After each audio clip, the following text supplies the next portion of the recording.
After taking his seat in business class, Black Dr. Michael Davis faced open contempt from a white CEO.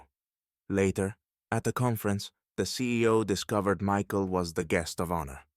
Footage from the flight went viral, shattering the CEO's reputation and making Michael a symbol of resistance. Michael Davis, a tall, dignified man in his early 40s, steps onto the flight, his confident posture and deep brown eyes drawing quiet respect from those around him. He wears a perfectly tailored navy blue suit, understated yet elegant, with a fine watch glinting on his wrist, a reward for years of dedication and breakthroughs in the medical field.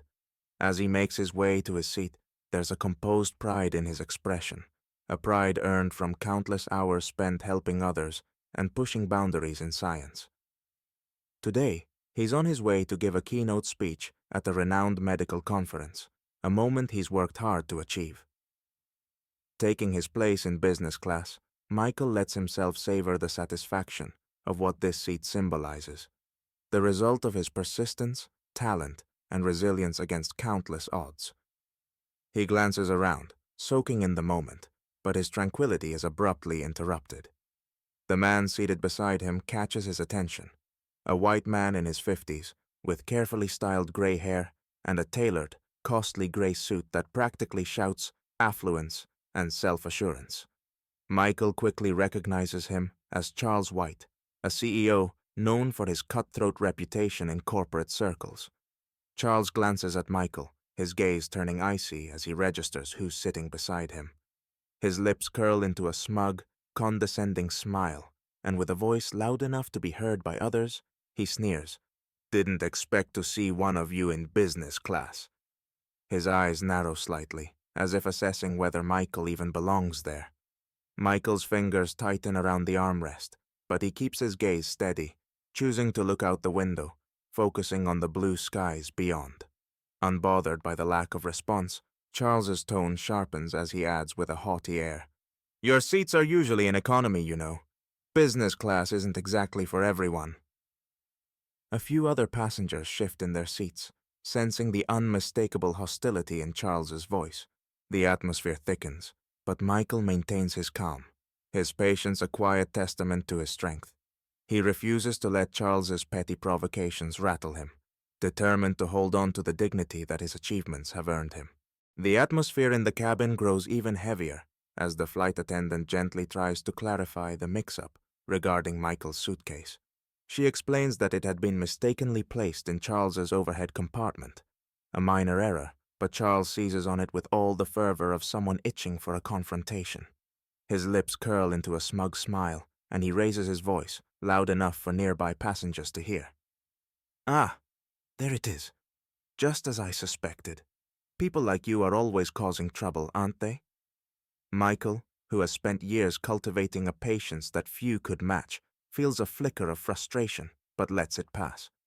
Instead, he takes a steadying breath, his gaze fixed forward, unwavering. The strength in his eyes, however, does not go unnoticed. It's a quiet defiance, an unspoken message that Charles's attempts to provoke him will fail. Michael is resolute. He will not be pulled into a conflict that could strip him of the dignity he's earned. Yet the passengers around them are no longer passive observers. The woman seated across the aisle, unable to contain her disgust, speaks up, her voice loud and clear. "Enough! That's unacceptable!"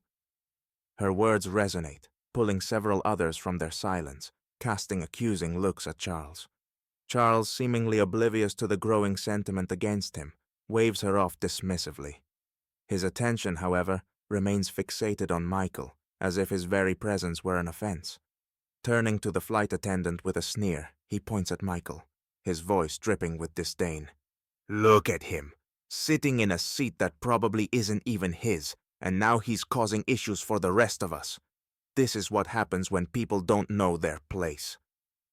His words slice through the air, laced with a bitterness that reveals far more about him than he realizes.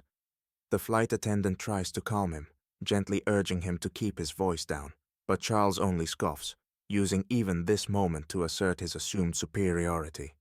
His face flushes with a smug satisfaction, entirely unaware that he's being recorded by a passenger a few rows back. The smartphone captures every expression, the cold sneer, the condescending tone, and the full extent of his hostility. Meanwhile, Michael remains a picture of restraint, a calm presence amid the rising tension. The video, once shared among passengers, quickly becomes the spark that ignites a shift in the cabin's mood. As it circulates, more people start to murmur, casting disapproving glances in Charles's direction. Some exchange disbelieving looks, while others openly glare, their eyes conveying an unspoken solidarity with Michael. Charles, however, remains oblivious to the shift, his arrogance blinding him to the growing disdain around him. For the first time, Michael feels a silent but powerful support, the collective disapproval of the crowd shifting the energy in his favor. As the plane touches down and passengers begin to disembark, Michael takes a moment to gather his belongings. He moves with a calm, collected grace, feeling an even deeper sense of pride in himself after enduring the ordeal on the flight. The events had tested him, but he emerged stronger, reaffirmed in his dignity. He walks down the jet bridge, stepping into the bustling arrival area where a group awaits him, a delegation from the medical community, eager to welcome Dr. Davis, the guest of honor at the upcoming conference. Among them stand familiar faces, colleagues, students, and one particularly well-dressed man in his early 60s. This man, with distinguished gray hair and a tailored suit, is the director of one of the country's most prestigious medical institutions. To Charles's astonishment, this very man also happens to be his supervisor, a fact that now dawns on him with growing unease. The director, seeing Michael approach, steps forward with a beaming smile and extends his hand in a warm greeting, his voice filled with genuine admiration. "Dr. Davis, it's an honor to have you here," he says, his tone respectful and appreciative. Turning to the group gathered around, he introduces Michael with a proud expression. "This is our esteemed colleague, whose contributions to medicine are invaluable and whose dedication continues to inspire us all."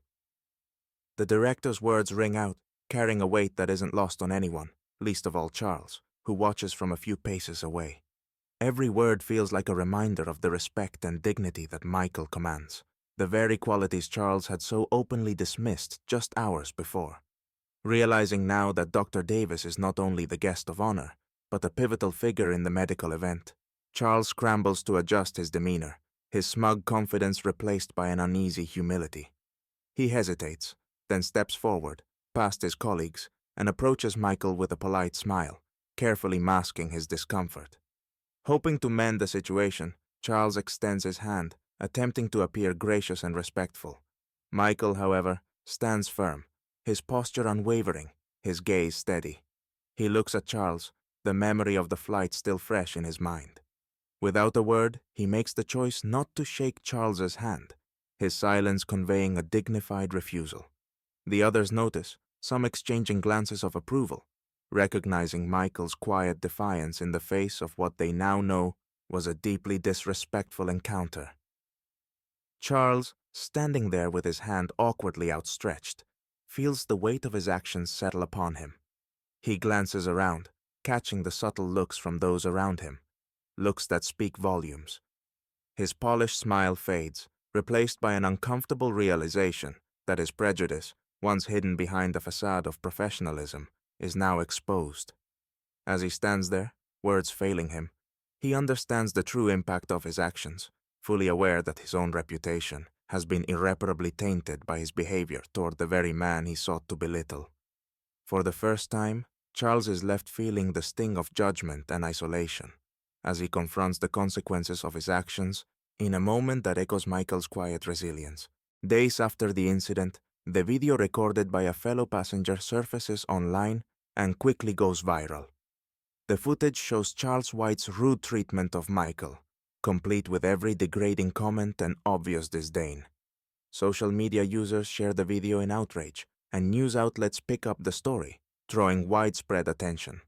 Headlines are filled with exposés about the high-ranking CEO, whose conduct shocked the public. Under the intense pressure of public opinion and the storm of online criticism, Charles is forced to make a public apology in an attempt to save his image and his company's reputation. Yet this apology isn't enough. Company leadership, aware of how damaging Charles's behavior has been to their image, initiates an internal investigation. The investigation leads to an offer for him to resign to prevent further reputational damage. Meanwhile, Michael receives numerous letters of gratitude from people across the country and even from other countries. Many share that his strength and dignified response have become a symbol for anyone who has ever faced injustice and discrimination. His actions are seen as a powerful example of resilience and self-respect, inspiring people everywhere and leaving a lasting reminder of the importance of dignity and justice.